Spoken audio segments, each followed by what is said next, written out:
સુરેન્દ્રનગર ખાતે મહાનગરપાલિકા વોર્ડ સીમાંકન મુદ્દે કોંગ્રેસની કલેક્ટર સમક્ષ રજૂઆત। જિલ્લા કોંગ્રેસ પ્રમુખ નૌશાદ સોલંકીએ 17 મુદ્દાઓ સાથે નોંધાવ્યા છે વાંધા।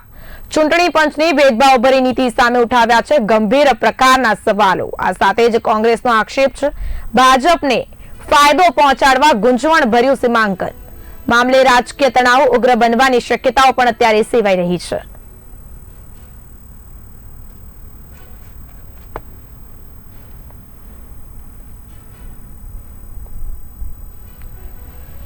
कांग्रेस द्वारा हाल में भाजप पर आक्षेप करवामां आव्यो छे। समग्र मामले राजकीय तणाव उग्र बनवानी शक्यताओं पण हाल सेवाई रही है। महानगरपालिका वोर्ड सीमांकन मुद्दे कांग्रेस द्वारा कराई छे कलेक्टर समक्ष रजूआत। जिला कांग्रेस प्रमुख नौशाद सोलंकीए 17 मुद्दाओं साथे वांधा उठाव्या छे।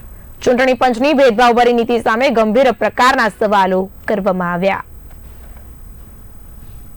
सुरेन्द्रनगर महानगरपालिकाना सीमांकन बाबतना वांधाओ रजू करवा माटेनी कलेक्टर कचेरी खाते आज एनी मीटिंग थी।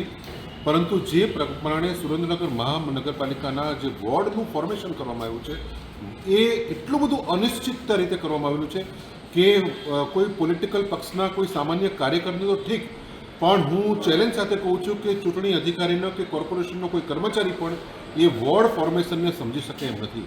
એ વોર્ડની જે હદ નિશાનો જે હદ નક્કી કરવામાં આવી છે એનાથી કોઈ કર્મચારી પણ એ વોર્ડમાં પણ ફરી શકે એમ નથી કે ફલાણો 1 નંબરનો વોર્ડ ક્યાંથી શરૂ થાય અને ક્યાં પૂરો થાય।